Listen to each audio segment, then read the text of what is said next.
The nightmare of that hell house is behind you. Figuratively speaking, because when you all turned around, it wasn't there.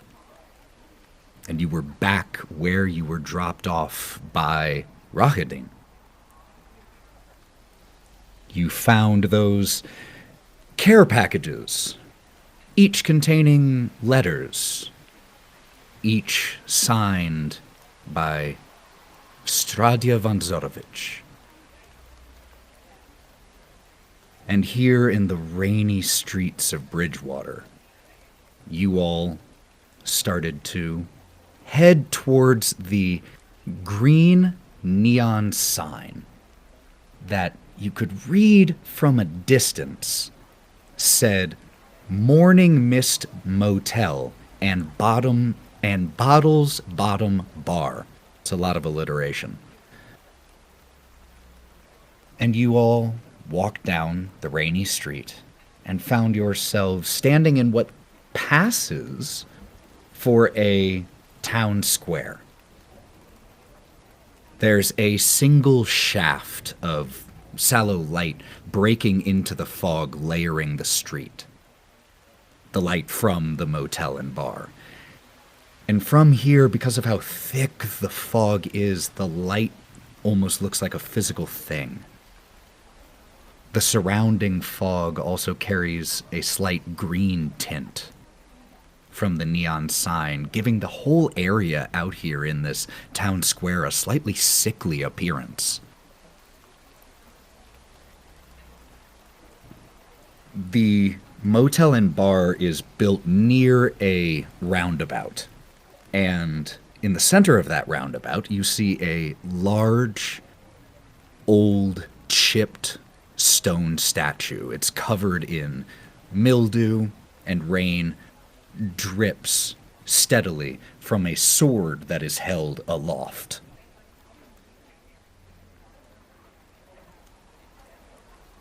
The door to the motel and bar is in front of you. What do you all do?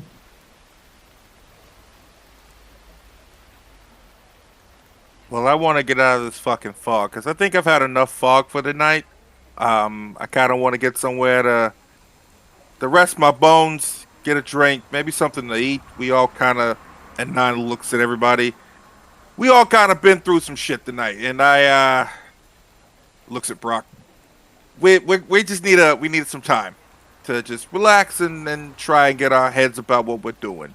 And Nyne will open the door for everyone to go through. Hawthorne will go first. Brawk will gesture for the ladies to enter. As you look back to gesture towards the ladies, Karina is looking at that statue. Does it look familiar at any, like, to her or to possible stories she's heard at all? And does it have a plaque with a name? So to answer the first part, I don't think you would have any reason necessarily to be familiar with this individual. That said, the figure looks like a classic old warrior. Got armor on, a cloak, and a sword, medieval. Could be a lot of folk heroes, but there is a plaque. Can't read it from here, but you can see that there is one. She'll kind of look back at Gloria. Just 1 minute, I want to check something out. And she's just gonna not run so much as just kind of half run to the bottom of the statue so she can read the plaque. You head across the empty road of the roundabout and approach the statue, and it has the plaque is stone and worn by time. So you can only make out the first part, the first line and a half or so. Ismark Indirovich the Great, Burgomaster of Barovia, Bane of... And then it gets kind of tough to read.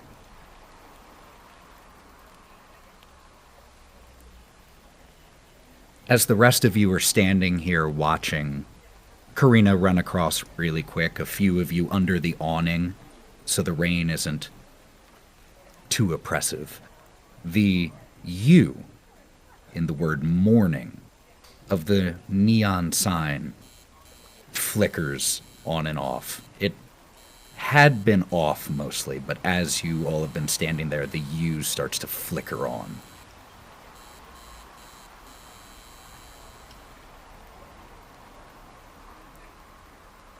After a moment, Karina will rejoin the group and enter after Hawthorne. Nyne will hold his arm out to Gloria. You ready to go? I'm a little bit distracted. Honestly, it's a little bit odd. I think going straight from having no memories to spending this kind of tumultuous time in a house. I'm sort of not sure what to do with myself, but I'll take your arm and just kind of follow everyone in. Hey, look, we're gonna figure out what's going on. We'll do it together, and we'll go from there. Okay? But for now, we won. We beat that spooky house, and we get to celebrate. How about that? Your hair looks great, by the way. Thank you. I'm immediately distracted and just happy that even after, hopefully it's not too bloody, that my hair and just follow everybody in. Brawk will enter after everyone else does, wiping the sweat from his hands onto his jacket. The bar that you walk into isn't overly large, about 80 feet square. It has a wooden bar with several circular stools. The green leather seats, a number of them ripped and moldering.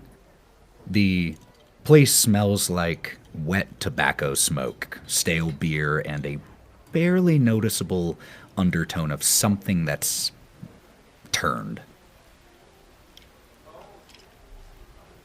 There are only about, at this point, 5 or 6 other individuals here inside this yellow-lit bar. One of them being the bartender, a pudgy, pale man with heavy circles under his eyes, coal-colored hair coiffed slickly back, and is just standing there wiping glasses down. There's also at one of the small tables, there are 3 individuals who are sitting there with glasses of a clear liquid that give you a passing stare as you all walk in, and then their interest is short-lived. They return to their quiet conversation. There's one other individual at one table by themselves, passed out.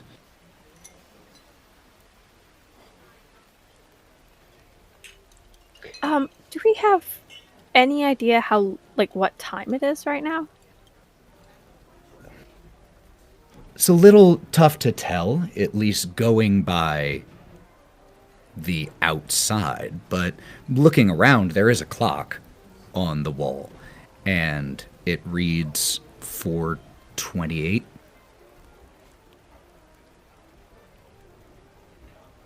All right. It is Do we very have any dark outside. Money? Great question. You all start, as you suddenly have the realization that, you have to pay for things, start going through your possessions. Each one of you has, in coin and cash, about a total of $10 each. Is there seating around the bar area, did you say? Yeah, Like no definitely. seating? Okay, so as people walk in, Hawthorne has already sat down at the bar and is sort of just slumped over the bar, waiting for this wonderful bartender to come up to him. As you plop down at the bar, the man just looks over towards you. What'll it be? How much for just a shot of whiskey, man? I just need some whiskey. He grabs a shot glass, puts it on the table in front of you, reaches behind the bar and grabs a bottle, but it's not a brown liquor. It is clear. And he pours it into the glass and just says, "Gin. 50 cents. I'll take anything right now. Fine." And Hawthorne will slap down the 50 cents and then just shoot the gin as fast as possible. And just stare at the bar. He's not even looking at the bartender. Not much on the botanicals and a lot on the burn. That's what I needed.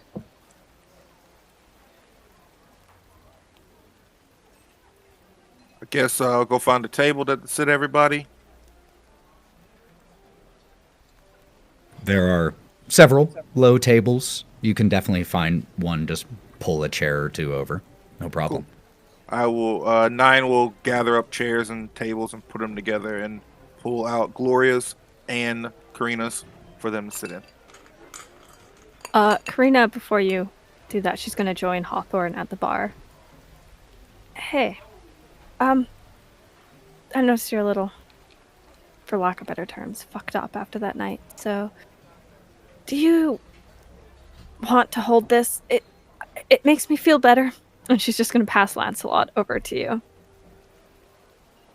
Hawthorne's going to look over, take the dog. Thanks. Yeah, I'll hang on to him. Hi, buddy. How are you? He gets a little, like, he's clearly not that used to being held. As you hold him, he starts to get a little antsy in your arms. And when you set him down, though, he just quite quickly does one circle and lays at your feet, but keeps his head up and on alert, looking around. It's a good boy. Just stay. Just stay. You call him a good boy, and he looks up. He responds to that phrase. Anyone else getting any drinks?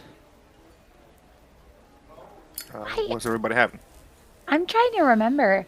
What's the last time we've eaten? I don't think we've eaten since we've arrived. Y'all, not that drinking's not a great idea, because right now it feels like it is, but I honestly can't remember us having any food. So maybe we want to work on that either at the same time or before. I could eat. What about you, Brawk? Brawk is just kind of looking around in his own little world, and he grabs his jacket and he snaps it really far forward as if to kind of recenter himself. What part of this room is going to try to kill us? Do you think? Maybe the drinks? You know, over consumption. Never mind. Bad joke. Well, I mean, look, I don't think anything in here is gonna kill us. If not, we just beat it up like we did earlier. But it seems like look, we made it out. Okay. not all of us made it out, and he gestures to his left testicle. Which brings up a point. First of all of you do me a favor. Check your current wounds. Just as a narrative reminder, because you all ran out of that house immediately after the fight. And given what you just saw on your character sheet, as you all are seated at this table and talking, what do we really quickly just see visually from each one of you? Keeping in mind that, like, your clothes have been cleaned. They are quite clean. But in terms of you, what do we see? Nyne. On Nyne, you see kind of few scratch marks on his face. from glass shards from the clock. Um, if you were to lift up his shirt, you would see kind of teeth marks on his right side from the wolf fight. Wood splinters a little bit because when he kicked the fucking door out. Um, but other than that, he looks healthy. He looks like he's been through some stuff. But other than that, I'm good. Karina? There. So the clothing has been cleaned but not repaired, right? Oh, it's been repaired too. It is in pristine condition. All right. So, Yeah, to say it's been repaired even is a little inaccurate. It is in perfect condition.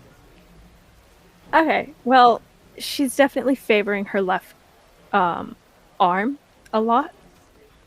But as far as like visible injuries, there's some cuts and bruises, but not much that people can see.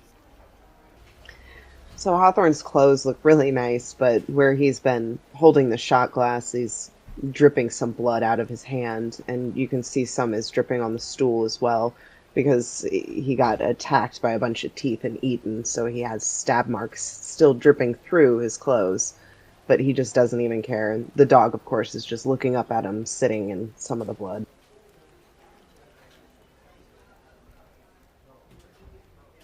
Brawk. Brawk is limping.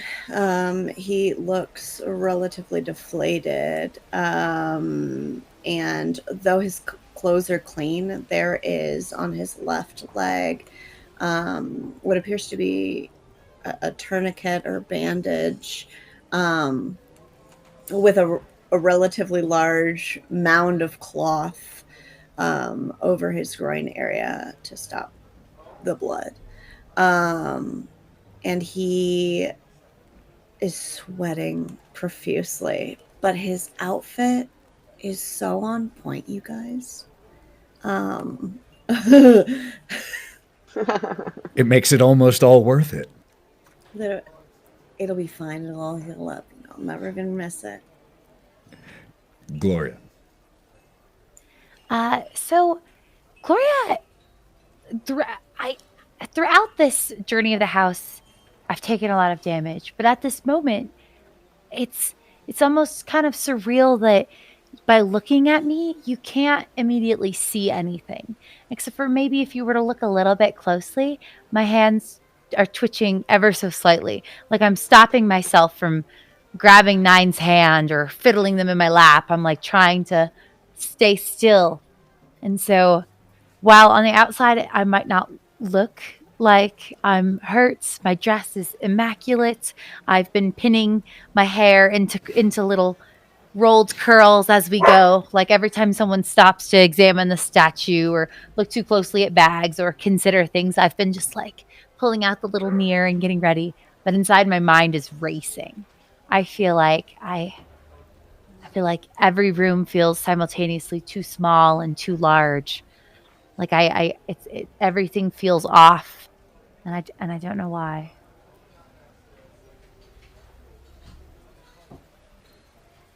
So, was anyone else grabbing drinks? Anyone who does want a drink, the drink that is available is gin. There is no other available drink, alcoholic beverage. It is gin. And if you want a shot of that, that'll be 50 cents. So just be sure to mark that off if you get a shot. Brawk.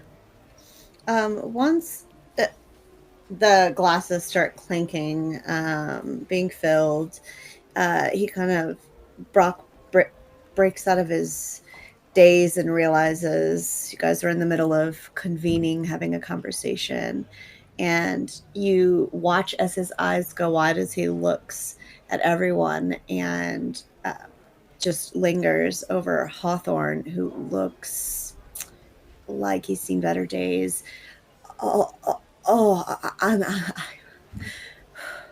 I'm so sorry. We've been moving so quickly, and gonna cast heal on. All right. Make that Just by opening alchemy. my vial and pouring it into your shot glass. Hawthorne will look down. Thanks, man. Just shoot it real fast. Here's hoping I could do it. Easy. 6. No problem. And that wound, as you take this drink, as you shoot down this second shot of gin, there's... Brawk, what does this healing potion taste like? It's not so it's not brewed for smooth consumption. That is gonna be some spicy. It's gonna feel thicker than it looks. It's gonna be you're not gonna be having a It's like taking a shot of gin with a raw egg on top of it. It's not a fun consistency or experience. However, as drink. It goes down your gullet, you feel where the teeth had bitten into you, including those that were on the inside of that thing. Those wounds close and the dripping of blood onto the table slows. Good use of that.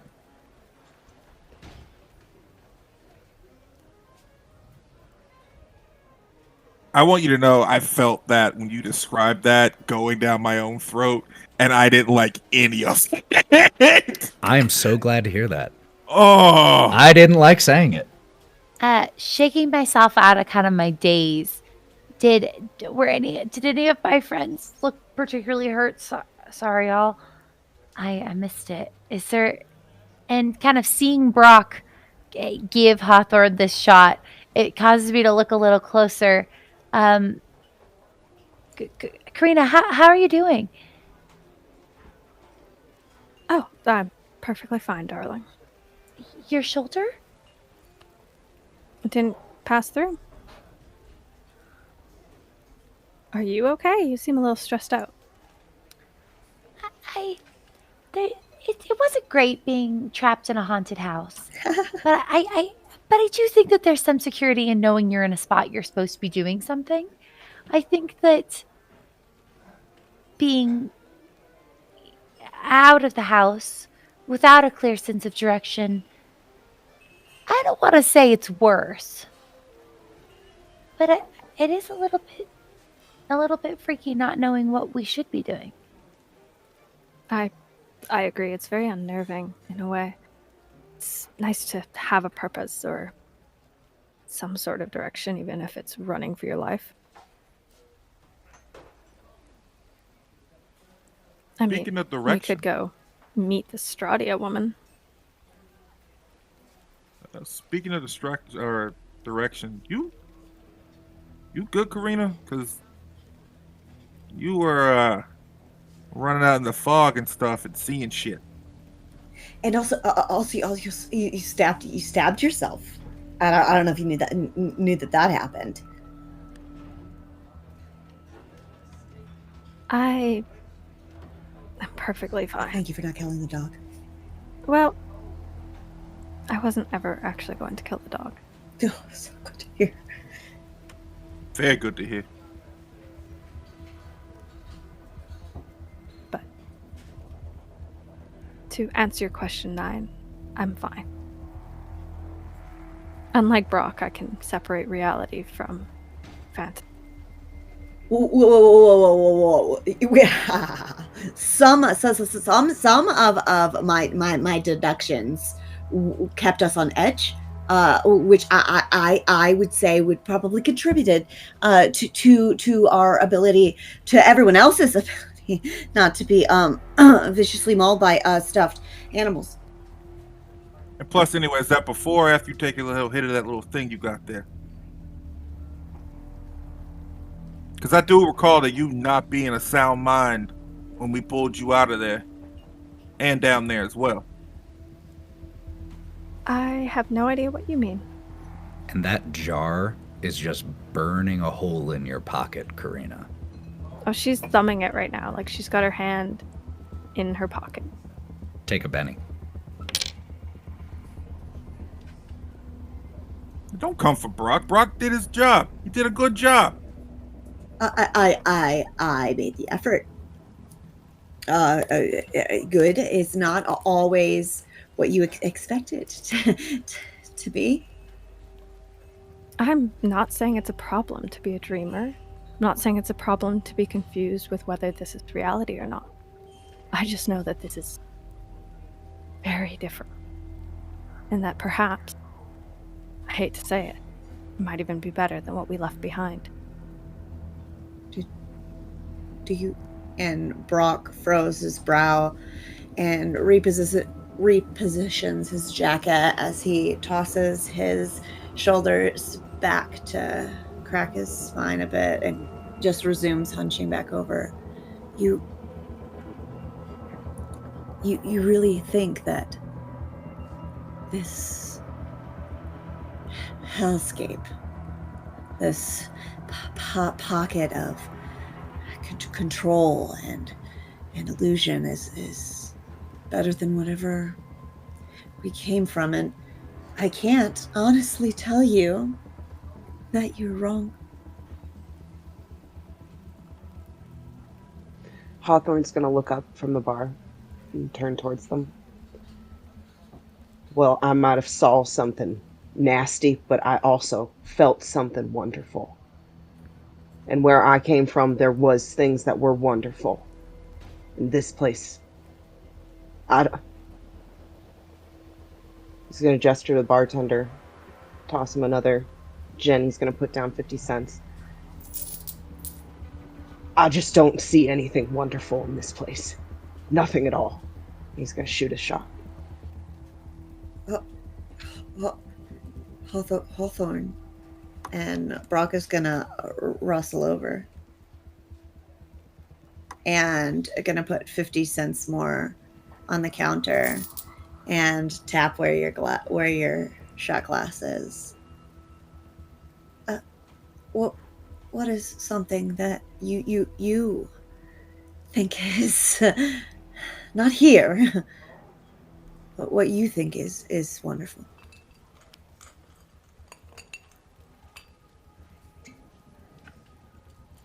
Hawthorne's going to have his hand inside of his pocket and rubbing this sort of braided bracelet thing that he's had. I remember people who relied on me and the inspiration they gave me to keep going. I remember I left people. I can't shake that I left people. There's something more than all of this. I don't know what, though. And he's going to slide the shot over to Brawk so that Brawk can have a shot. Brawk is going to go to smell and he's going to do that shake thing. And he kind of like vomits in his mouth and he's going to slide it down the bar to Nyne. What about you? So something wonderful.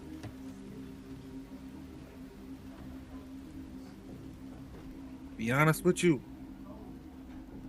a place like this seems familiar. Like, the smell, like... Okay, listen, hear me out. I told you, my brain don't work that good. But do you ever know what's like a sense memory? Like you smell something and you immediately remember things? That's actually fairly normal. I think it's because like some research has indicated that maybe the part of your brain that remembers sense or processes sense is really close to the part that holds memories. And so the fact that you're smelling something, it's normal that there's some crossover and trigger. Looking at you like a cat looks at a Christmas tree. You are brilliant, and that makes I understand every bit of word you just said.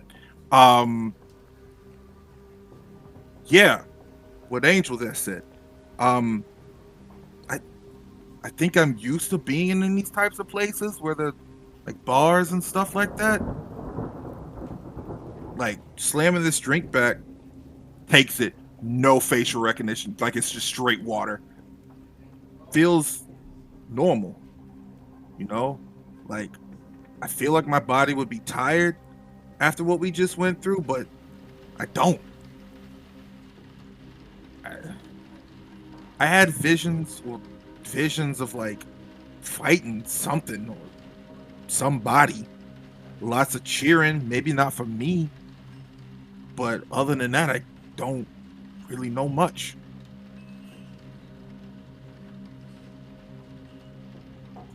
I feel myself not really knowing what to say, and almost subconsciously my brain just starts going. Nyne, that maybe that could be this could be triggering memories from where you came from before. Bars have been around since forever. Like, I mean, I should stop. Oh no, please don't. Please never stop. Please continue. Please continue. Say all those pretty things. Go. You're smart. Use your brain. I'm learning so much.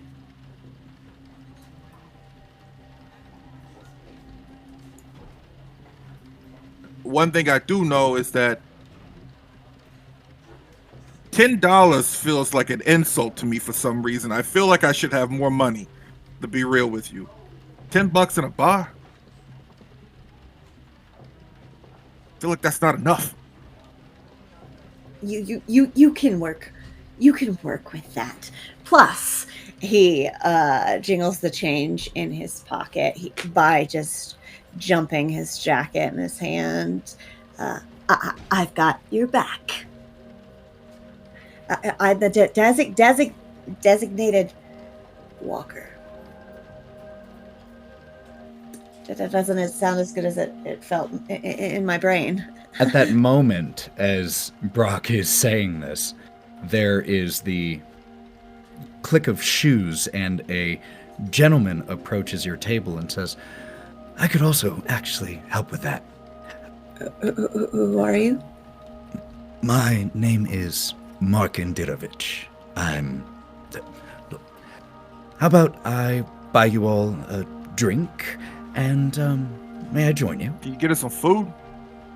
Mysterious stranger man? Harold, and he walks over to the bar. Harold, would you be a dear and please get some of your incredible soup and an additional 5 drinks of gin, please? Harold just gives a nod, puts down the glass that he'd been cleaning, and goes to put it back. And then, as Mark turns and leans against the bar and looks at you all, I apologize for that terrible introduction, but I get the feeling that you all aren't from town. I know almost everyone who lives in Bridgewater.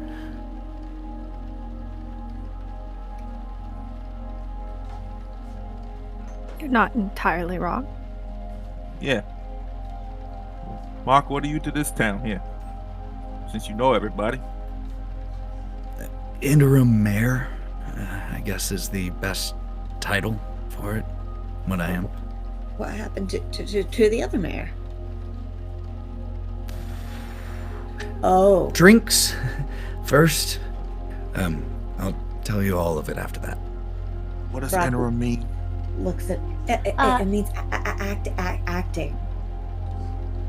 It means he's not yet mayor. Oh, okay, cool. The 3 individuals who had been in here and looked at you when you walked in, by the way, they have recently started to get up to go, and you notice that they're all dressed with notes of very bright colors in different places in their attire. A lining of a coat, a scarf, toggles. It tickles a memory in each of your heads.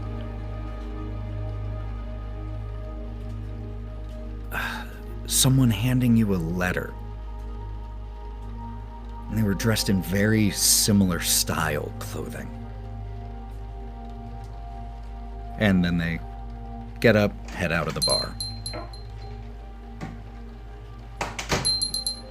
Mark grabs the drinks and heads over to a slightly larger table than you all were sitting at, sets the drinks down as Harold has started to bring over these bowls of soup.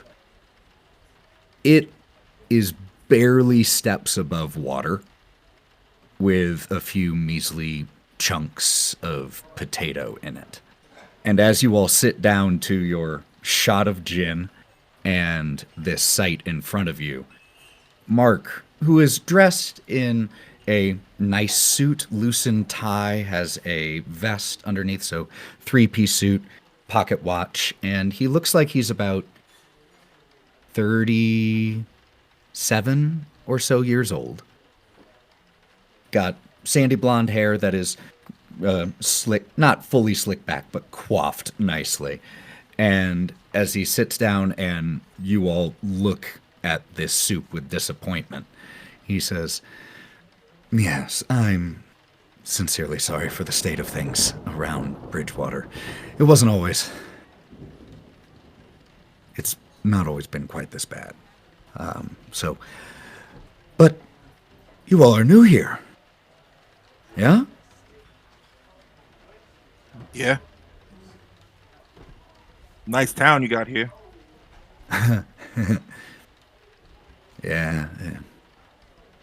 It could be. Interesting place.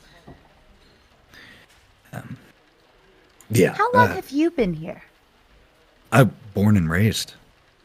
That's part of the reason I was a little surprised to see new faces. Doesn't really happen that often. New people around here. What happened here, man? You said it hasn't always been like this. What happened here? Have you seen the big tower? The one with the Z on top Hard of to miss. Yeah. Pretty hard to miss. Yeah. The woman who's essentially tacitly in charge of all of Barraville, that's hers. She attacked the town. Retribution for some wrong that we did to her.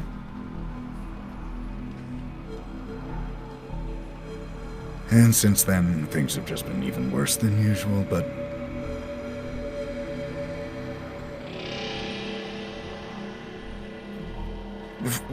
Before that, if I may, I'm still a little interested in the how you all got here thing. On a I train. think we need to ask you more questions before we share stuff about what's going on with us. No, I understand suspicion. What can I tell you to put your mind at ease, then? What did you do that got you punished by her? You said that by some act.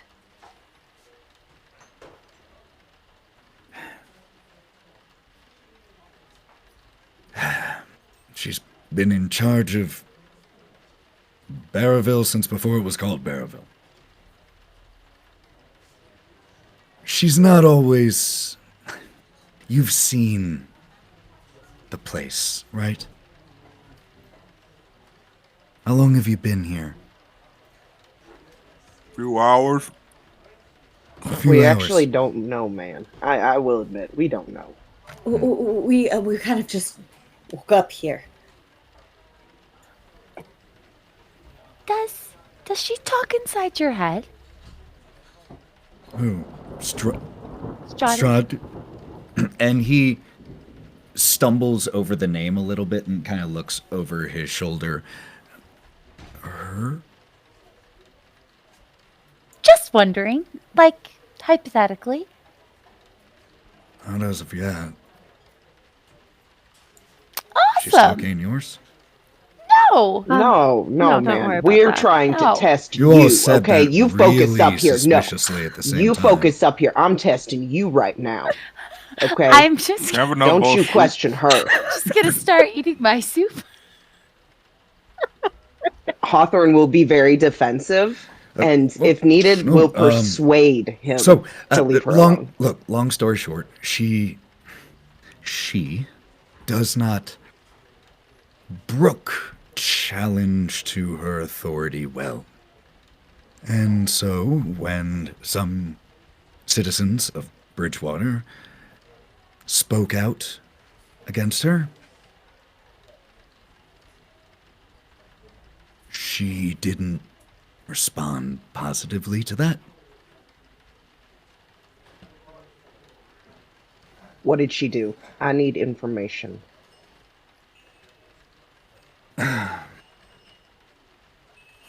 Nobody's listening. Come on, man. Oh, everyone here already knows it.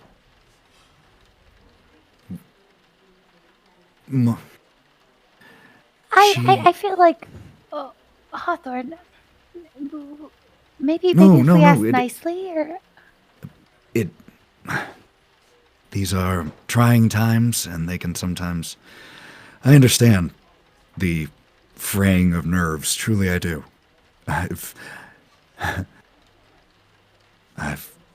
Mine are pretty frayed, also. Apologies. True. No. I came to you. But we the last person we trusted delivered us to a destination unknown to us, and so we're a little lacking in extra space to hold for others. Some asshole named Roding. Oh. Yeah, we know him. He works for her. Great. He's the one who she sent after the protests to give us our warning. I need to get better at talking to people if I'm going to be staying in this position, so let me try to just summarize it.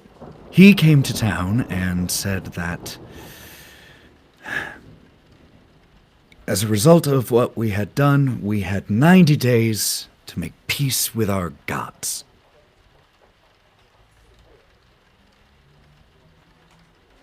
That was, and 90 days came to pass not terribly long ago. Not only is the devil, as we refer to her, not only does she control almost everything, there are monstrous things that she controls. Undead, giant wolves, the very creatures of Barraville are her eyes and ears.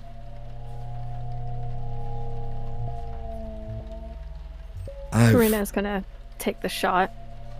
Wow, that's a load of bullshit. Ghouls and giant wolves, monsters. What do you take us for? Bunch of fools? Think we believe in that shit? I'm like making eyes at Karina, like.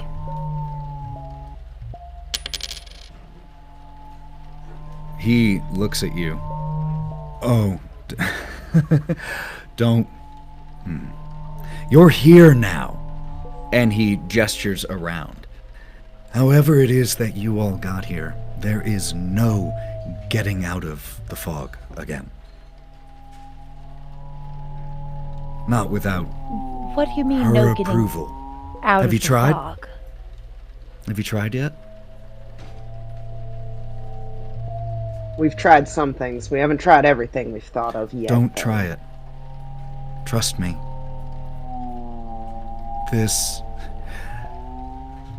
Let me put it this way to you. The fact that I know that anything exists outside of Barraville is only because of the vistas. And the occasional people who manage to arrive in Barraville through the fog. But you are the first I've seen in well over a year. Who wasn't it, other than the Vista? The Vista?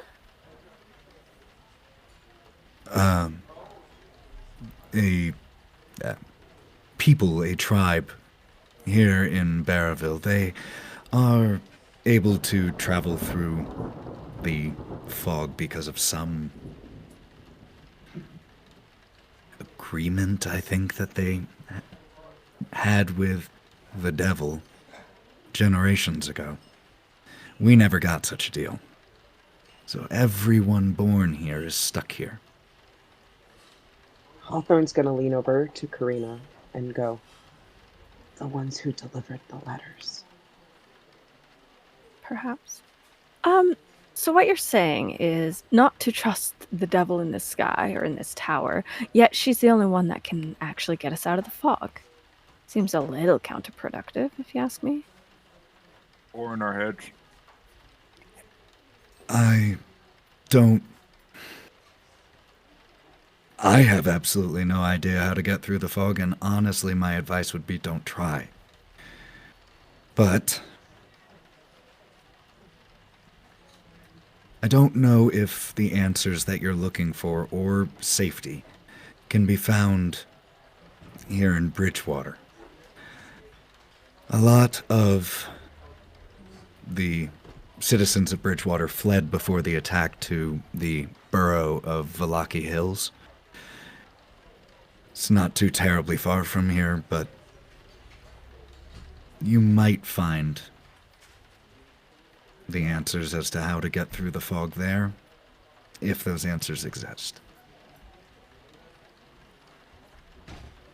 How's the Karina's gonna soup? pull out. It's shit.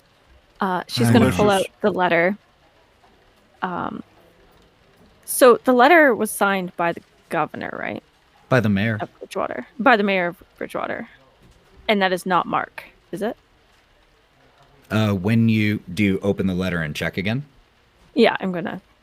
No, the letter and check the name listed on, or the signature on the bottom of that letter was Kol Indirovich, and he introduced himself as Mark Indirovich. So, as you're standing in for mayor, may I ask what happened to the other mayor? Your brother, I'm assuming. Or father. Father. He died during the assault. How? I'm so sorry for your loss. Honestly, a really big fucking gash across his head. He fought. How? He wasn't a... My father was a public servant. He was a scholar, not a soldier. How long ago was this? It was 3 days ago. I want to pull out the letter that we first received and kind of show it to him. Is this your father's writing? No. My father had chicken scratch. This is way too pretty. And the signature at the bottom? Well, his name, not his signature. Where'd you get this? Sent to us. How else do you receive letters? He just cocks an eyebrow at you and lets that go. Sometimes I feel like they just appear.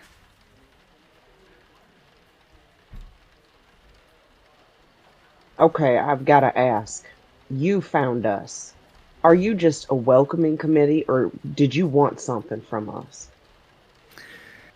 Well, if you're asking. I assume that you all won't be staying in Bridgewater permanently. If you are, I can certainly help you find one of many abandoned homes. Oh, well, temporarily having a place to stay would be nice. I would be more than happy to offer that. The mayor's estate is just a street or just a couple streets over, and it's just me and my sibling there. We have way too much space. So if you would like Oh, to darling, stay, are you come for asking dinner. us to stay with you? It seems the only hospitable thing to do if I'm also going to ask a favor of you. Fuck yeah, let's go. If you were eventually planning on leaving Bridgewater and going to Valaki Hills, I would ask that you take my sibling with you, Ira. They are quite competent. They will not be a burden. But I don't feel that Bridgewater is safe for them anymore. And the farther out of view of that damn place, pointing up towards the ceiling but out towards the tower, the better. As he says this, there is a ring of the bell above the door to this establishment as the door opens and a woman steps through. She's dressed in threadbare clothing that is sopping wet. Her hair was at one point upswept, but it's now fallen and plastered around her face, slick and tangled. Her wide eyes dart frenetically across the room until they land on your table, on Mark, and she shakily steps forward. As she comes more under the overhead lights, her features come more into the light, and you can see that she's gone very pale. Her eyes are blotchy, her makeup running from the rain and what looks like tears. Her voice is a ragged, haunting whisper as she speaks. Mayor Indirovich, I'm terribly sorry for interrupting you and your guests. I need your help, and I don't know where else to turn. Mark turns towards her. Mary? Not mayor yet. Still need to be elected by the people, but until then, what can I do for you, Mary? It's Gertie. She swallows, and for a moment, it looks like she might faint. Gertie, I think she's gone to the tower. And even though her voice is a whisper when she says that, the bar just goes immediately silent. Mark himself, when Mary says this, looks like he's been punched in the gut, and he just subconsciously runs his hand through his hair. Okay, Mary, it's going to be all right. I will organize a search party for her immediately as soon as the others are back. Okay? I promise. And Mary starts to plead with him. No. You have to. You don't understand. Mary, I know. And we will send someone looking for Gertie as soon as we have the manpower. Okay? I promise. Okay? What has gone to the tower mean? Mark he just lifts a finger and just mouths to you, just 1 second. And he sees Mary on her way with, good night, make sure you get home safe. We will touch base. I will let you know as soon as I know anything. And then he walks back towards you again, running his hand through his hair.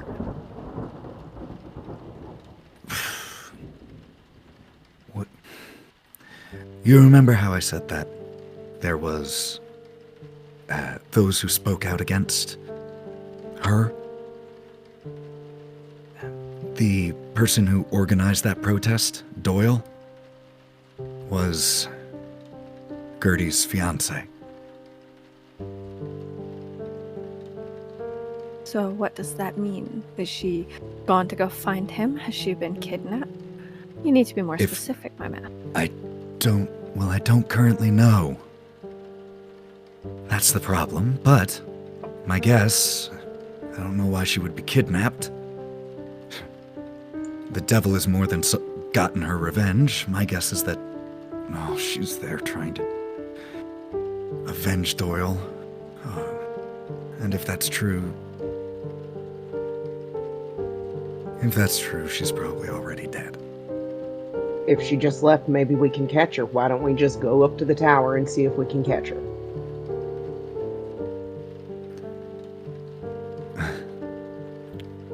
If you want to do that, I can't stop you. I would just advise against it. You truly... I don't think you fully comprehend the level of control that she has and the power she can exert. I could tell you...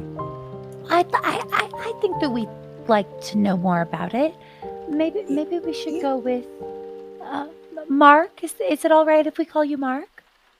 Of course, yeah. Maybe we should go with Mark, get more information, and figure out why it's not a good idea to go after them.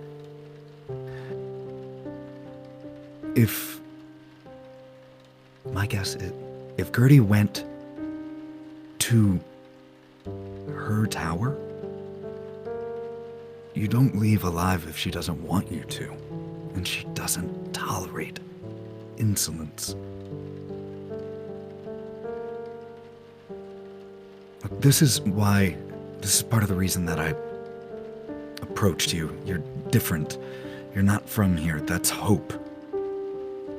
And if you're going to be leaving from here,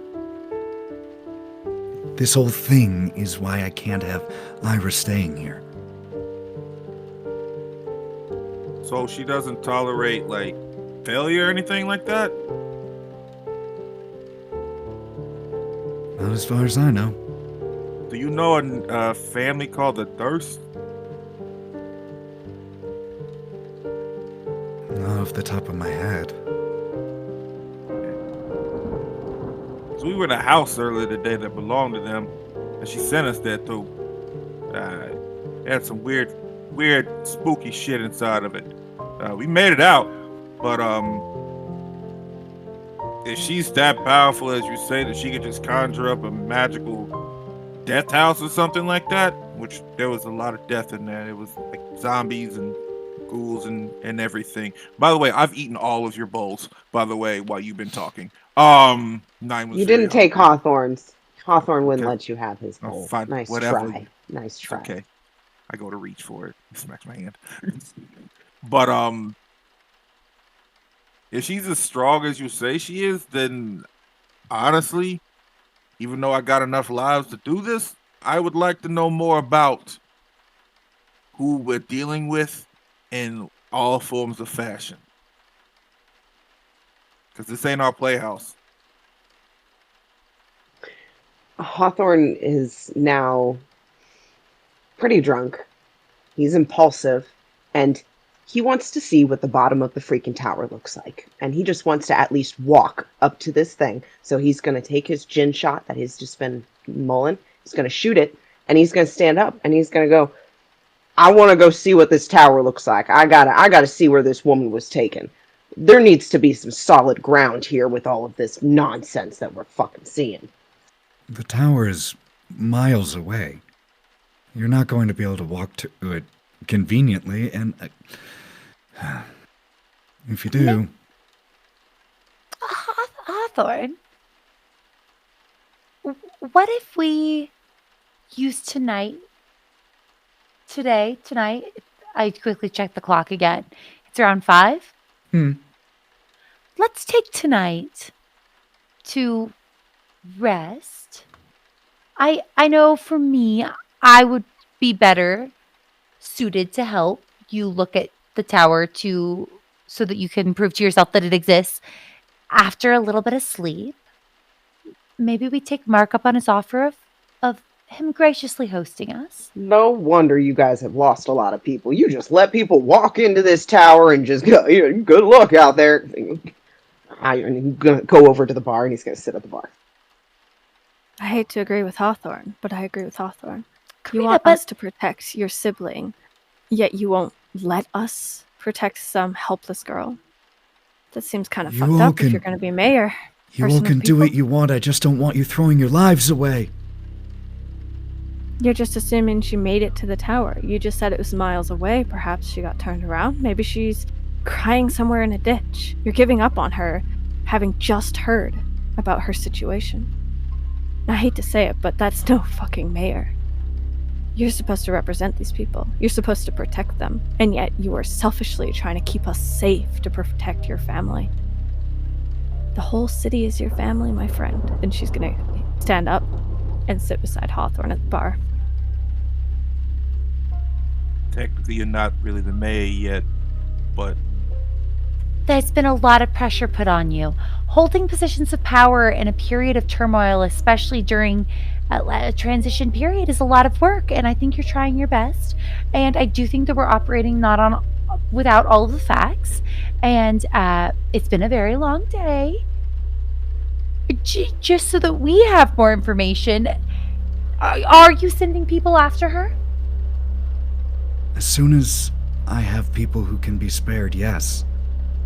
Spared as in gone forever? Like spared if they were to be gone? Or No, like just temporarily... the people who are available to do it. But I won't send them to the tower. Where would you send them then? Because I think that they've... my companions... The alleys nearby neighborhoods, but I wouldn't send them to the tower. That would be writing their death sentence. And I know. And he walks over to the bar where you went, Karina, and he gets not in your face, but just his posture changes. And he says, I know I'm not doing everything right. I'm trying.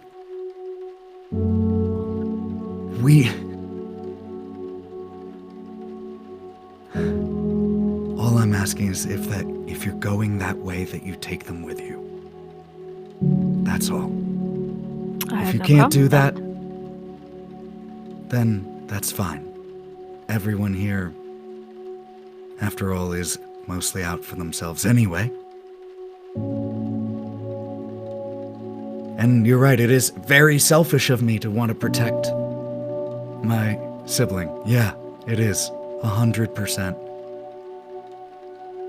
Because I may be deputy mayor filling in for my dead dad. But I'm still human.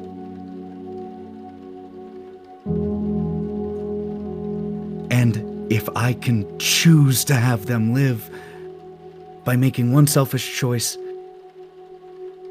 I can see that. I can live with that balance. And if that's too much, that's all right. The offer of a place to stay and dinner is still on the table. You don't owe me anything. Thank you for hearing me out. The big house, if you go out of here, take a right after a block, you'll see you look for the busted big gate. That's where I'll be. If you change your mind, want a place to stay that's nicer than this, offers on the Mark. table. Where does Mary live? He gives you the general directions. It's not far. So, your plan is to wait until tomorrow, assuming people come up and arrive by the morn, and send them to find this girl, when she could just be a few blocks away, right now. Maybe a mile away. By the time the morn comes, she's at the tower. This I is hate not. to This tell isn't you. the first time that I've talked with Mary today. So you've just She's- been giving her false promises, saying that when somebody shows up, you'll get them to help, yet somebody has shown up, sitting in front of this table, and you're serving Do them you tea. know how many living citizens are left in Bridgewater? One less, apparently. Karina. I don't have many people to spare. I'm doing the best I can. If you want to go do that, go do it. I'm not going to stop you. I'm trying to save you. You're new here. You don't understand what's out there. What do you think, Hawthorne? Hawthorne's going to stand up from the bar, and he's going to put his hands on your shoulders, and he's going to say, "You're doing a good job. I know this is tough. We're all in a very, very weird place. You're doing a good job. We will come to your house, but we're going to talk amongst ourselves about what we're going to do next." Thank you all for hearing me out. Enjoy your time in Bridgewater. And he turns, and right before he gets to the door, one of like the 1 or 2 remaining people in the bar other than you all just says to the person next to them something about Ismark the Lesser. And you watch as Mark straightens and then pushes the door open into the rain and leaves. Brawk will I'll be right back, and he will just push right outside the door and lean against it. Mark. He was in the process of opening an umbrella, and he turns. And Brawk just allows the rain to soak his hair and his face, and he says, we you're right, we're new here, but those people in there, I know they can make sure what you need done gets done. It won't cost them anything. They know that. But you need to give them time to cool down from the actual literal torture we've just endured, or the mass hallucination, whichever. You make me a notice check really quick, Brawk, as Mark opens the umbrella and just holds it over him, since you're standing not, 1 foot away from him. 3. You, with a 3, you watch as you watch as he puts a mask back on. As the emotions and anxiety and self-doubt that he allowed to slip are once more tucked away. And he holds the umbrella. I know it's selfish. I just lost my dad. I'm really sorry about that, but by the way. The thought of losing Ira, too. Not if I can help it. Brawk puts his hand on his chest. For some reason, I can't explain. And he looks up into the sky. I feel like I know what it's like to have had to choose what to protect and how. I'm sorry. And he's going to pop his coat onto his shoulders. The rain, as it makes contact with his skin underneath, and it's already soaked through his shoulders, just pops slightly off of his coat as he turns around. And as you're departing, Mark just points down. That way. Then a right. and walks off. He barrels back into the bar and closes the door and just rests against it. His eyes closed, hands on his knees. He looks like he's about to throw up. And instead, he just breathes in and breathes out and walks over towards you guys.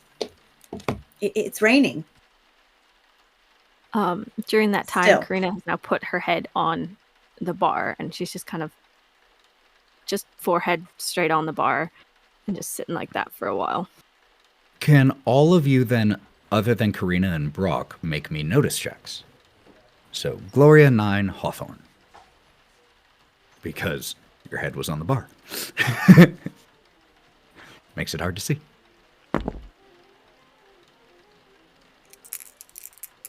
Ten.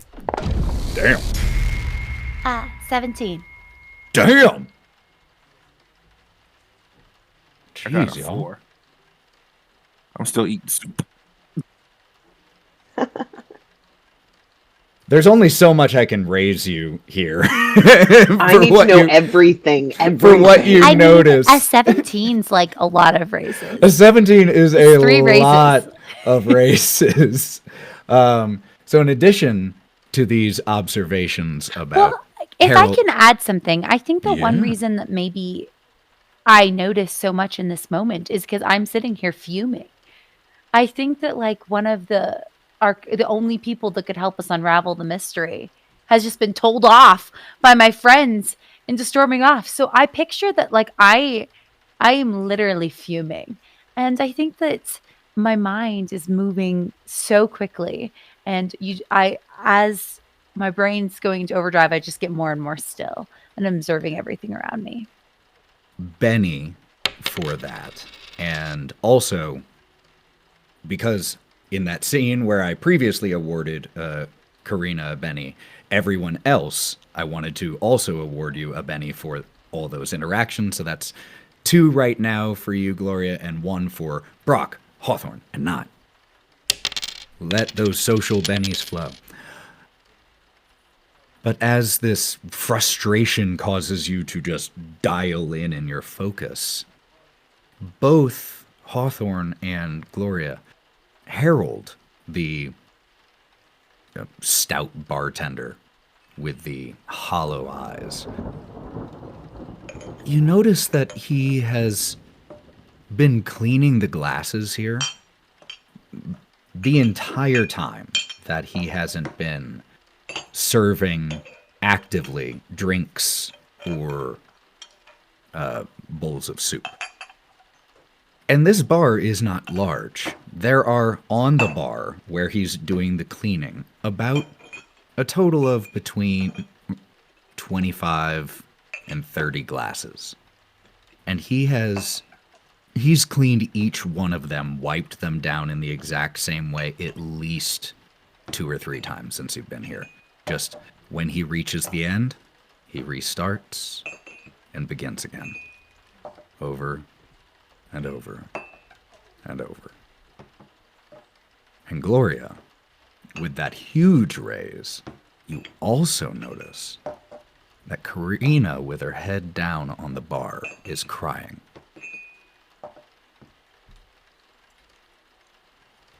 Hawthorne's going to look around, and then he's going to lean over to Brawk.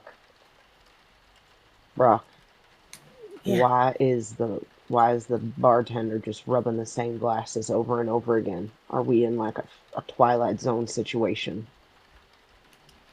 I'm going to stick by my previous assertion that it is a hallucination, and then that we are falling through various stages of being in different pockets of this world created by this mad woman. Right? Doesn't that make sense? It makes complete sense to me because I'm not that smart anyway, so I'm all for it. I think it sounds great. This place is awful. I don't know what to believe, Hawthorne. You think we can get some information out of this guy who's stuck in a loop behind a bar? I don't think I can get anywhere. We can make Nyne beat him up. No, poor innocents.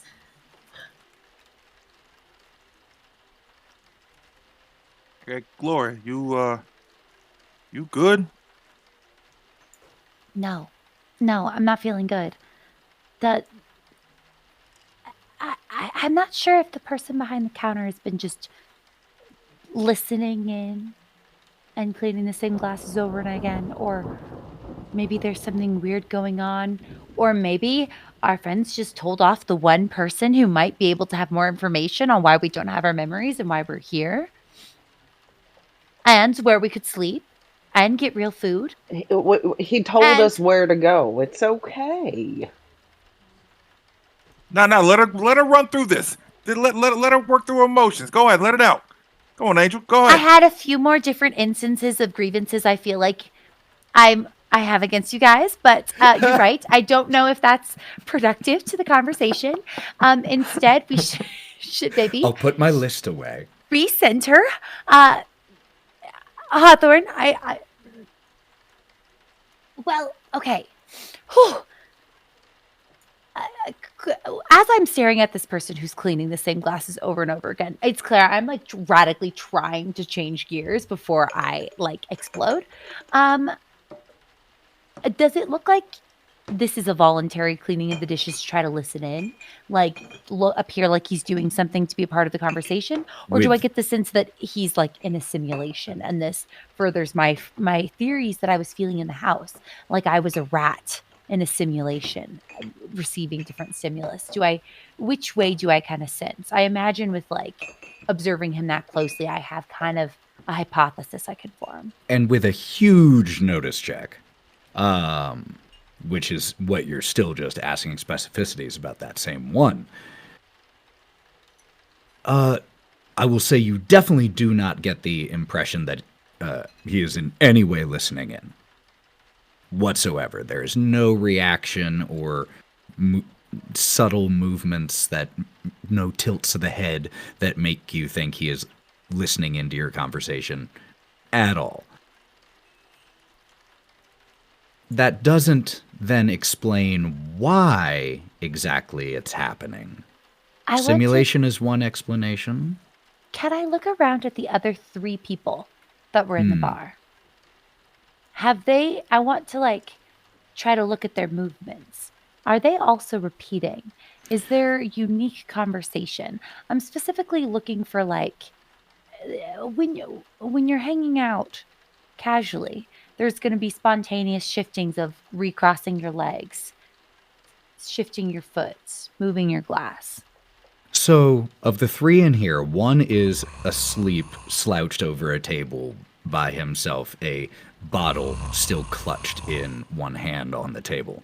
The other 2, though, who are there together, including the one who made the remark as Mark left, they're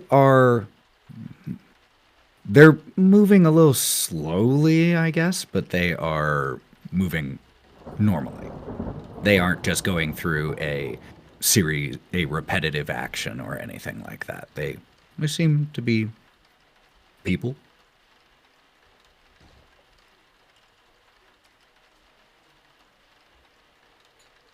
Nyne. I think there's something wrong with the bartender. Even more that he can't make any drinks, and bartenders typically are able to make more than a single drink that is shots. Mixed drinks and wine, like beer, those things exist as well. But more than that, I think there's something wrong. So do we need to like get up out of here? Or do we want to like investigate this more? We feel like this is a trap of some sort, or what? I wouldn't say it's a trap. Like, I do think, though, that it'd be worth regrouping, maybe having some conversations about what we're feeling towards people who are trying to help us, and maybe try to get help and see if we can aid in helping the town and finding people. So whether that's here at the bar or while walking to another location, a third space or something. Fair enough. Mark seemed real nice. Going through a lot, though. I get that. Mhm. A lot. And Gloria, I think that there's something not right feeling that you get. I understand it. I think that's just the way that's just the way this place is. And if it's not a hallucination, and even if it is, the best thing to do, I would think, as he gestures to everyone, is to accept that there is no normal, and that if we can trust each other. Are you suggesting that we try to introduce a different type of stimulus to see if it's normal behavior or interaction? I I think that there's benefits to that plan. So, like, if we've only observed, I shouldn't be saying this aloud.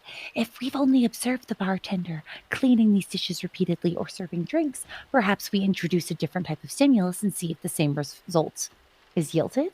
And we trust each other to check our responses. Am I understanding you?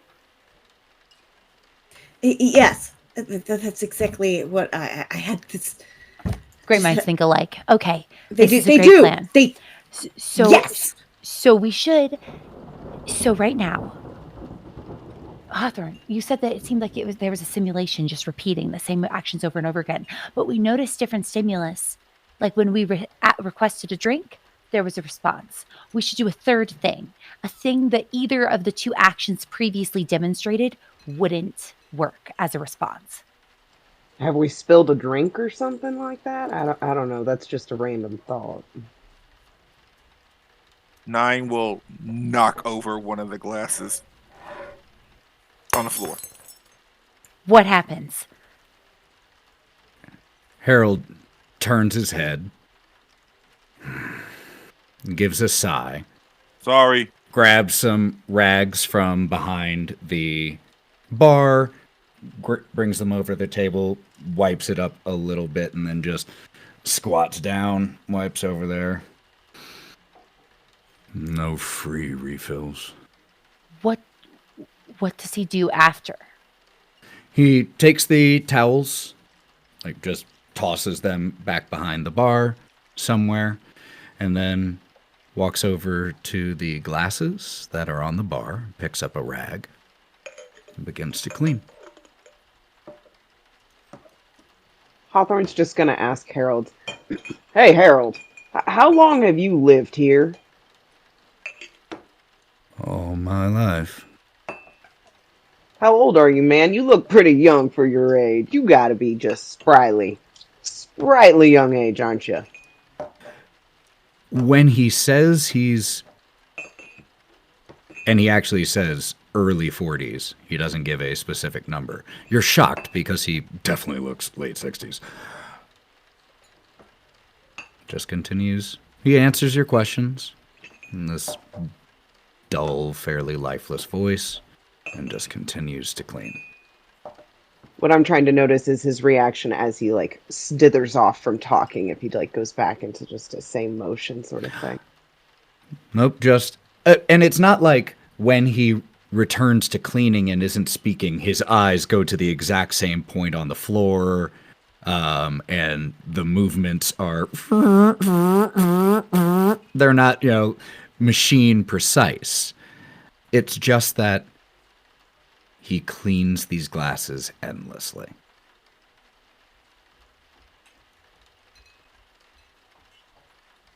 Hey, Harold.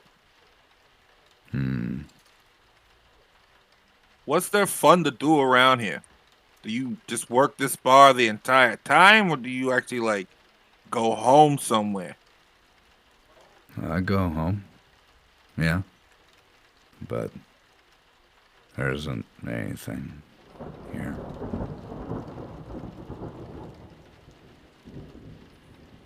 Starts cleaning. Karina, should we go maybe on the way to Mark's? look for any signs of Mary's friend? I don't care. We can do whatever you say. I care what you think.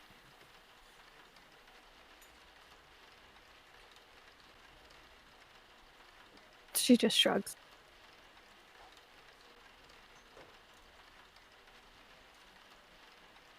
It's a little easier to be frustrated with somebody if they react.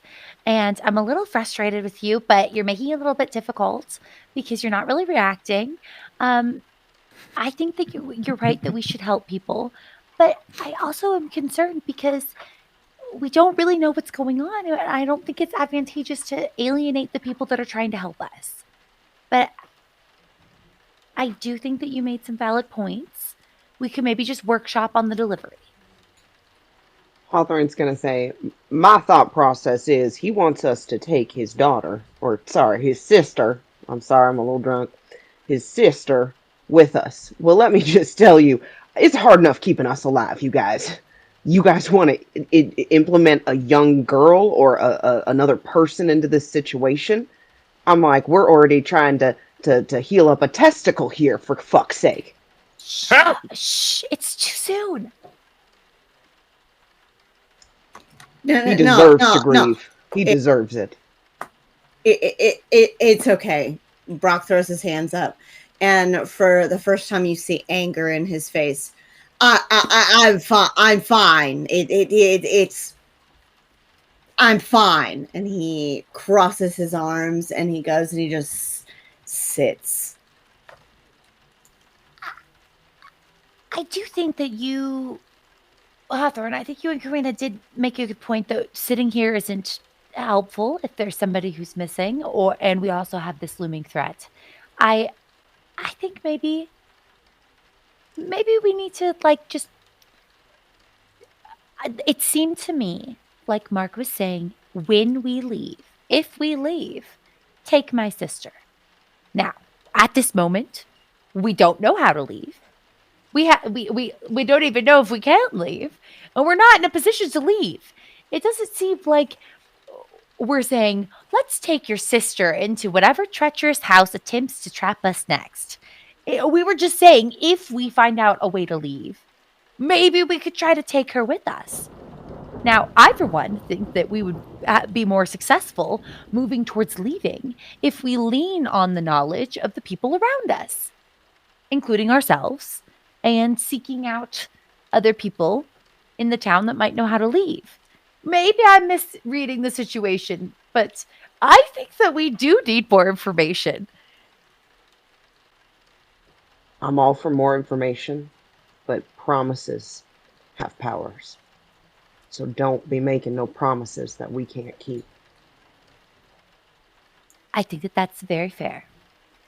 I also think that it's a little bit of putting the cart before the horse, assuming we even can leave. Or should I say, train before the engine, or something.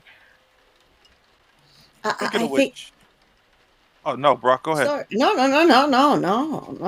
I only have one. I only have. I'm missing part of me, so you can. You are whole, man. Go with your full-throated words. Ace, go ahead and go. My apologies for cutting you off. Speak your truth. Speak your knowledge. Hey, I really, Nyne, I really appreciate that. And I think that what that guy was saying, I talked with him outside once. I realized I wasn't hallucinating anymore. I think what he was saying was that if you go to there was some hills or something, so just out of this town. If we can find a way out of this town, not this, like I said before, that this place, and he's going to gesture widely. It's something else, but there have to be places within this place, right? So if we can make it to another place, take her with us, that we get to do that. And I don't think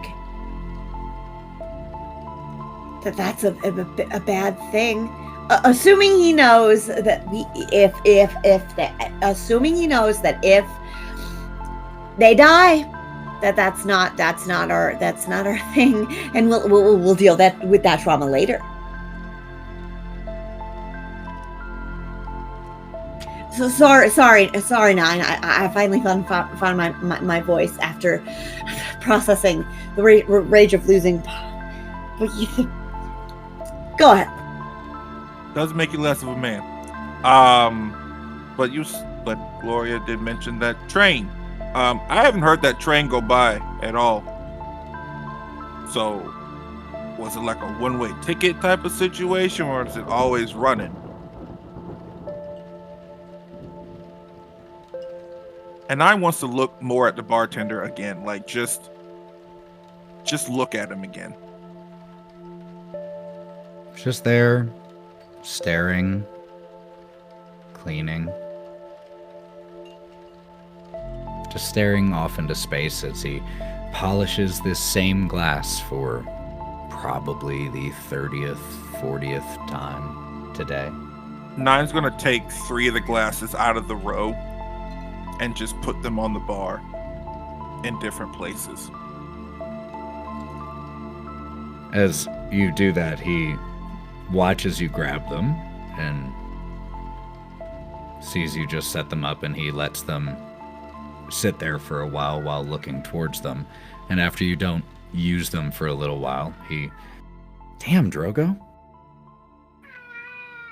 Bearable cats, man. Jeez. Bearable cats. Sorry, my cat has decided that he must DM. This is his talking time. Oh my god, you're so loud right now. Pet me! And it's just going to be louder because he's right next to me now. Love me, Dad. Love me. When you don't make use of the glasses after a minute or two, he grabs them, moves them back, into the line of glasses and adds them to the circulation. Okay, I think Harold's broken of some sort. Bearable cats, man. What I'm curious about is this guy who's passed out, who, he might not be passed out, he might be listening to us. Everyone might be listening to us. I'm losing my mind again. And he just sits at the bar, and he's just going to be quiet. Nyne's gonna go over to the guy that's passed out. There's a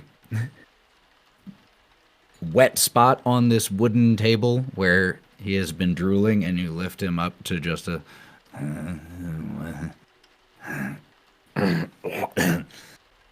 He has not a 5 o'clock shadow. He has an 11:30 p.m. shadow, as it is just a little patchy gray and dark beard hair, but as he is lifted up, he's just a drunken, blubbering... Hey, wake up! Smack. Hey, what's your name?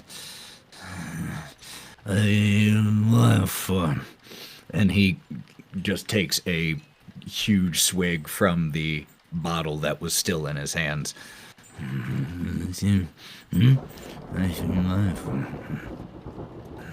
Hey, bud.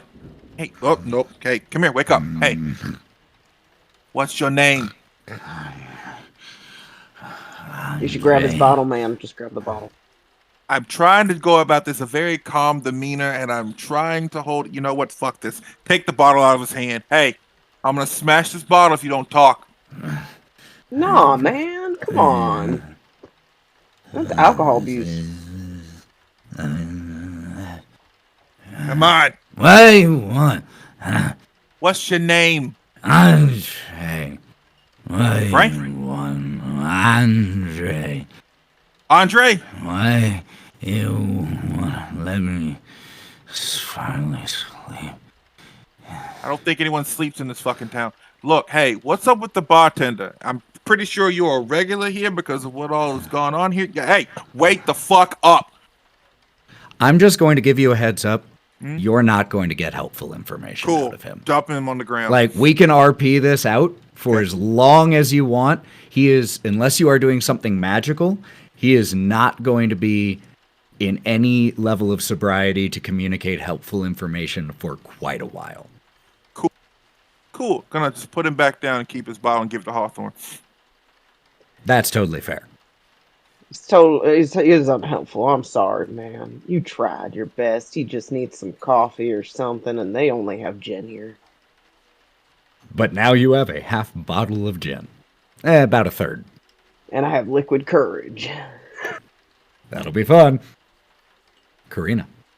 As they are having that conversation, Karina's gonna finally sit up, having overheard all of this regarding the bartender. And she's not gonna watch his movements, but she's gonna study his face. Is this a look, whether or not she remembers seeing it before, but is this a shell-shocked look?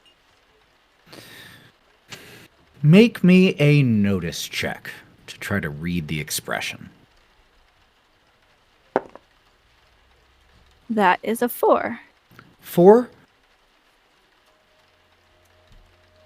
What I would say is it has a lot of similarities. I don't know with a 4 if you're quite able to see and diagnose exactly, but there is an emptiness behind those eyes. Whether that's the result of trauma or something else.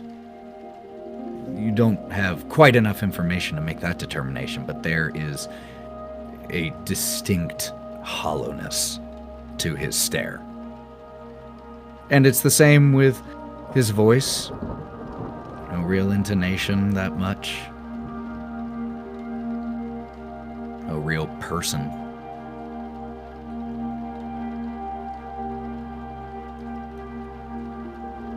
Quick question. Without magical means, you can't shake him of this, like, emptiness, correct?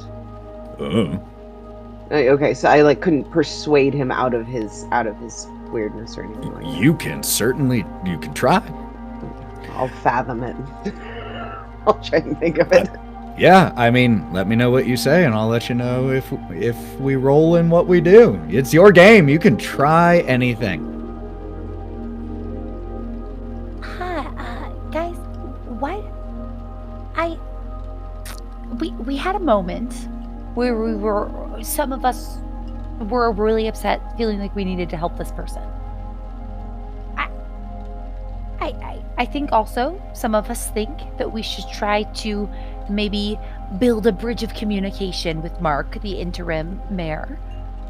Perhaps we should make moves towards both these goals. We could start looking in some of the alleys as able-bodied people on the way to maybe checking in with Mark. I like that idea. I'm here for it. Moving forward. Yeah, I'll admit. Oh, you like it? Good. I think it will work. Harold, she's gonna look up to the bartender. Is there a place where I can relieve myself that isn't the street? He points to a small little hallway where you can She's see. gonna go down there. Yeah, there's a restroom here. It's not the nicest. It's fairly unfinished concrete floor, mirror, toilet, pulls like the top pull chain for the toilet. She's not using the toilet. She's just gonna I use assumed. the counter I'm just describing. Yeah, thanks. I don't want to hear about a horrible bathroom and a horrible pool. You sure? I could go into a lot more. We can make it worse. I'm certain. No, go ahead.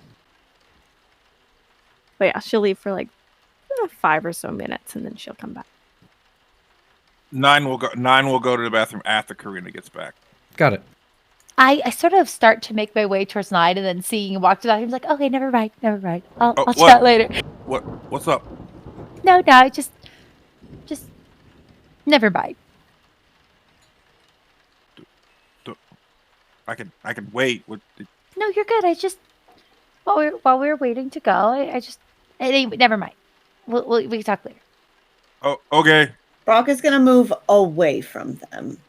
Have your privacy. No, it's okay. He's walking away anyway. Brawk, don't walk away now. I'm not that far from you. I can literally just come back. So you go closer, and I go further. Now I'm embarrassed, and I'm just gonna walk out. And so, as this awkward conversation has been happening, and Karina reemerges, is there anything noticeably different or anything, or did you just go to the bathroom and come back?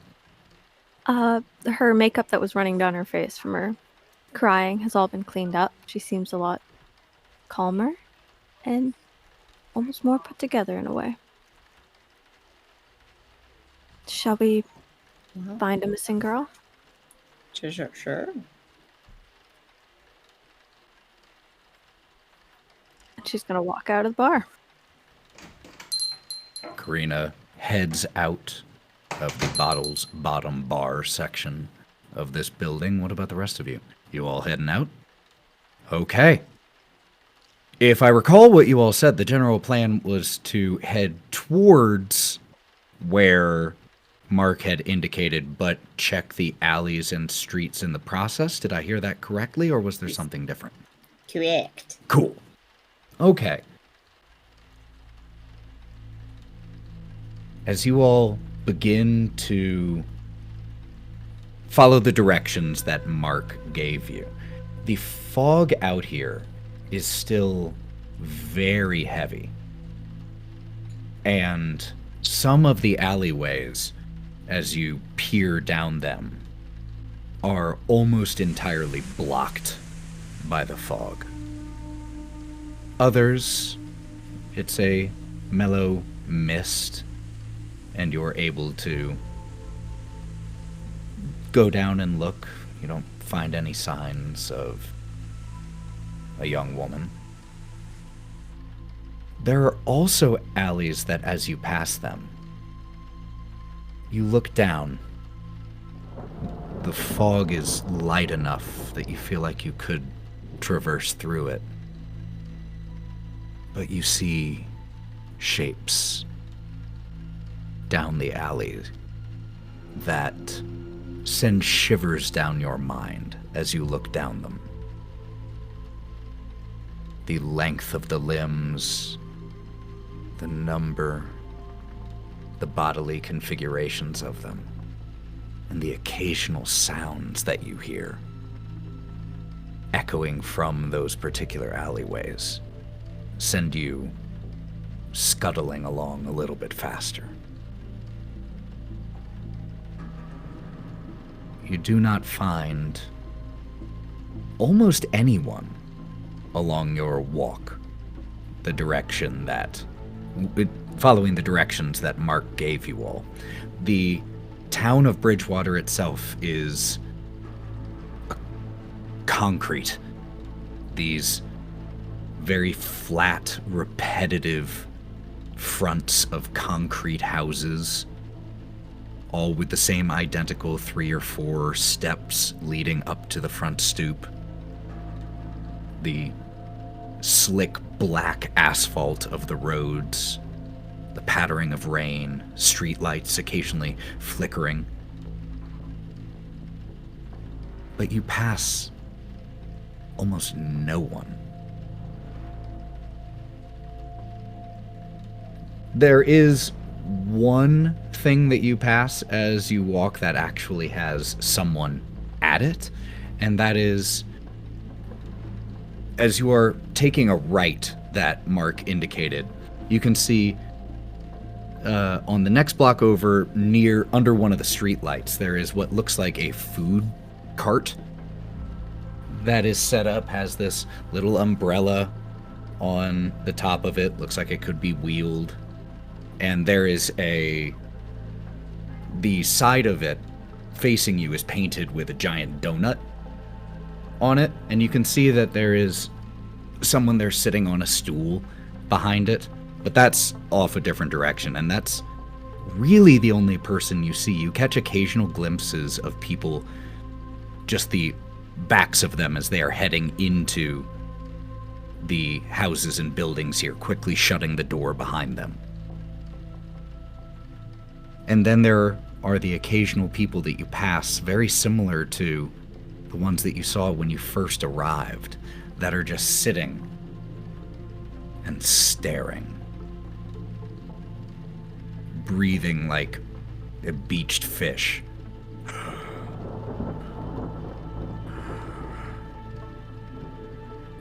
But they pay no mind to you as you walk by them. So, my question is, since you have not found sign of Gertie as you have finished following the directions to the mayor's estate, because it wasn't that far, and it's not like you searched the whole town, would you all continue searching, or would you proceed towards where Mark's address that he gave? I thought we decided as a group to go to Mark's and search on the way, as Gloria had said, but I'm just I wanted confirming. to see. No, I wanted to see what everybody else had remembered as well. I'd like to kind of watch Karina to see if she's really feeling better. Does it look like... Because I noticed her crying, and I try not to be obvious, so obviously it's really obvious that I'm, like, glancing over. Make me another notice check, because this is a separate thing you're looking at. I can't carry over that 17 for too long. No, I'm probably going to roll, like, a 1. That's how it works. I love that. Ethan, where we're standing, can I still see the statue? Oh, no. No, not from here. That was, it's like two and a half blocks back. So it's not impossible to retrace your steps and get there. 6. You do notice, because she's thinking about what Karina's doing, that when she was passing the statue, she kept kind of looking back at it in a way, almost with a look of familiarity to the face on the statue, even though it's a very roughly hewn face and it wouldn't make any sense. But for whatever reason, she's kind of hyper-focused on that statue, and now that she's standing there and can't see the statue anymore, she still kind of looks back towards where it was. But other than that, she seems kind of docile, for lack of better terms.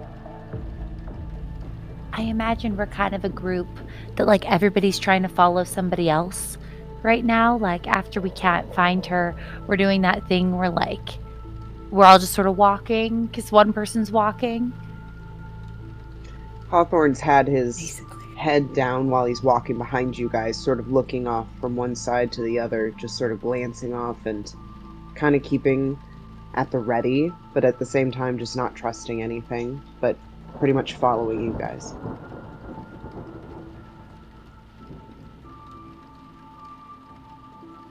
The building that you all see in front of you, still a little, about a half block away, but you see the gate that Mark mentioned.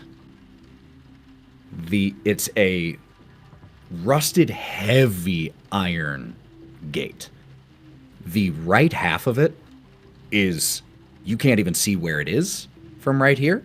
It is not currently attached. But the left of this heavy iron gate is twisted. Almost like pinwheel level, just twisted, mangled. And you can hear the squealing of its hinges as it lazily swings in the wind and rain. As you get a little bit closer, you see the right gate, similarly mangled but discarded, about 20 feet off to the right. And behind the iron fence and remaining half of gate, there is a weary-looking mansion squatting. There are weeds that choke the grounds of this estate. The even starting to grow up in the gravel pathway that you all are currently walking on. Twisted, gnarled vines poking through the earth all around, oddly drained of all lively colors. They look like ash even while they're still alive. And on the mansion itself, not a single one of the windows has visible glass. They are all barred with planks and hastily installed pieces of iron bars. And as you all approach, you can make me a notice check if you would like. Okay, first of all, what the hell could have ripped the fucking hinges off a gate that size? Ooh, what can your imagination conjure up? I don't know. Something big. This is why I'm not trusting him. He seems like he's keeping a lot from us. Well, we did just meet him, but this place is awful. So everyone we meet could be bad. Fortunately, I do feel like he's got a good heart. He cares about somebody. He wants to look after his people and his loved one. Give him that. I didn't feel like he was lying that entire time. There's a certain level of passion someone talks about it, a subject or something they care about, that there's truthful meaning to it. And we had in those notice checks 4 total dice explosions. That's insane. The highest roll from Gloria, a 12. We also had a critical failure from Karina. Everyone who succeeded, which was everyone except Karina, you are all able to see that the weeds and plant growth here have been kind of tramped down directly around the house itself.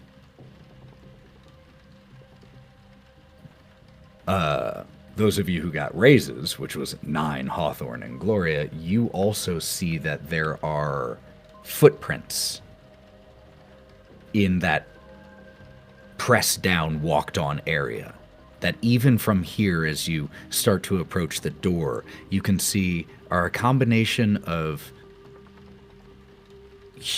humanoid footprints, both shod and unshod, so both boot prints and footprints. And there are also very, very large canine footprints visible here. That.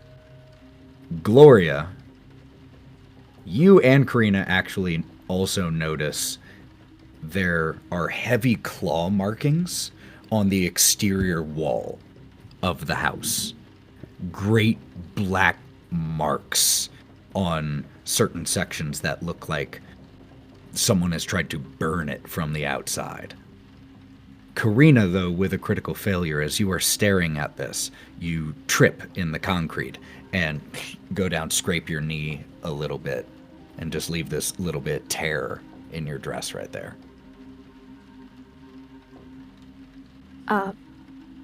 She also, when she sees those claw marks alongside Gloria as they were standing pretty close together, she just starts shaking her head as if they're somehow familiar, as if she's seen something like it, but she can't place it. She's got like this very lost look on her face. She can't remember. She doesn't know why, but for whatever reason, that set of claw marks seems familiar to her.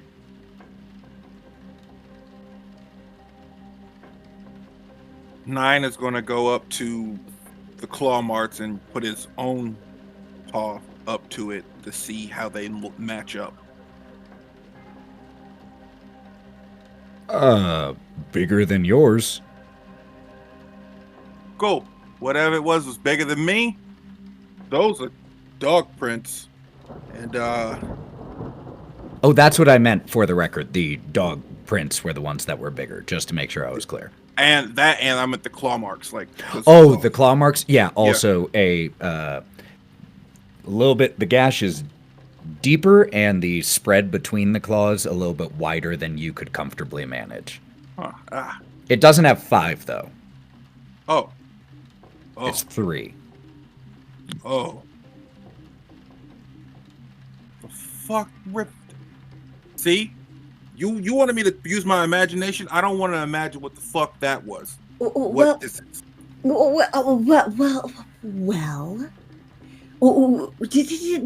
Didn't he say that the Strahd woman has what at her dogs, at her wolves, at her disposal? What kind of wolves walk on? What? Use your imagination. So we got upright walking wolves. That's what we're saying? Well, why not? He said that she sent wolves and ghouls. What did he say that she was punishing them for again? The protest? All of this for a protest? Well, we don't. Sometimes when a government really wants to retain power in a situation, especially if it's a corrupt government, any form of protest is seen and vilified. Fuck the government. Of course, no one wants opposition, but how else their voice is supposed to be heard? So I think that protesting is a right that people need to take when they're being oppressed. I'm getting the vibe though that the dictator-ish figure in this place doesn't see that as a personal liberty and an exercise. A Molotov cocktail was a great way to tell people to get your point way across. Who knows what language puppet masters speak? Shall we? Wait, before we go in, I had a thought a while ago. He's never heard her voice in his head. Is it weird that we have? Should we be concerned? Yes. You saw how he reacted to that. That's not a normal thing. We just need to be weary of what we say, you guys, because we've been invited here by her. Some people might not see that as a good thing. That's why I want to reel in a little bit what we tell him. Okay. Okay. I hear you. Actually, that's a really good point I hadn't considered. I was like, I'll be honest, I was just kind of thinking about the information we could get from him, but like, that's a really good point. We can still get information from him, though. I like where your head is thinking.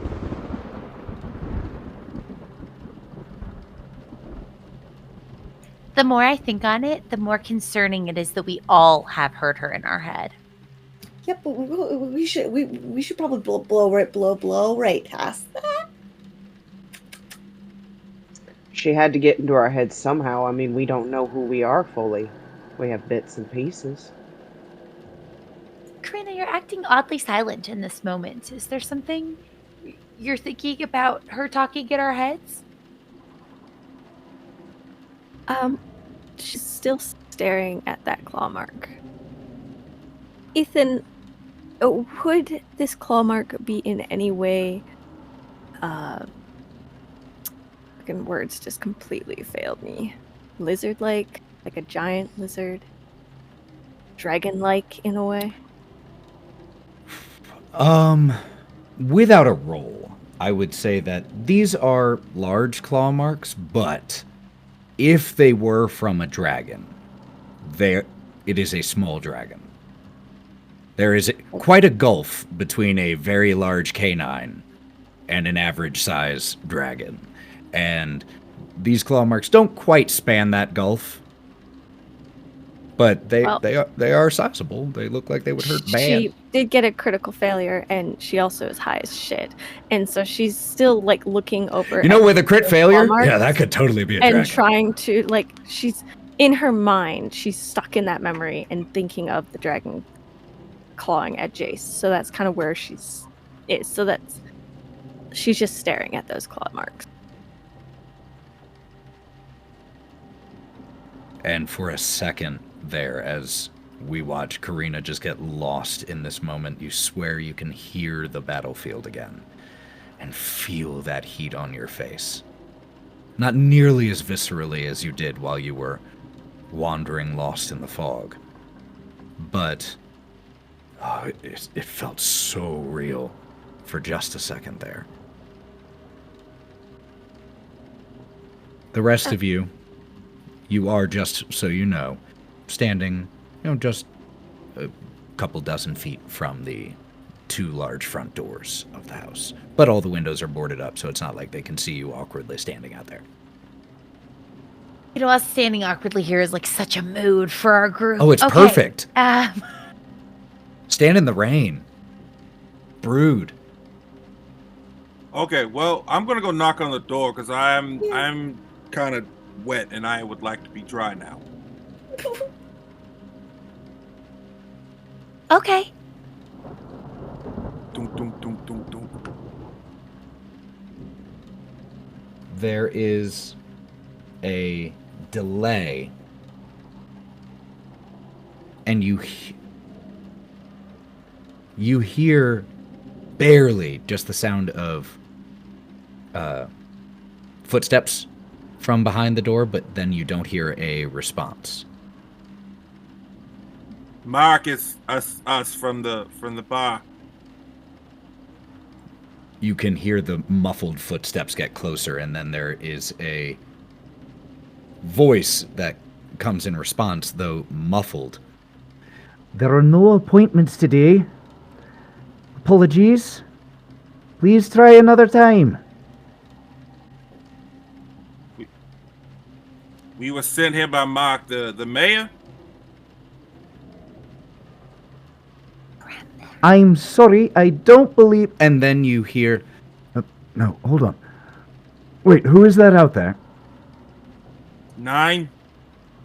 I don't actually believe I ever caught any of your names. From the bar? Oh, darling, Yeah, from the bar. I don't think we introduced ourselves. And then there's just a couple seconds of quiet, followed by the sound of a heavy bar behind this door being shifted out of the way.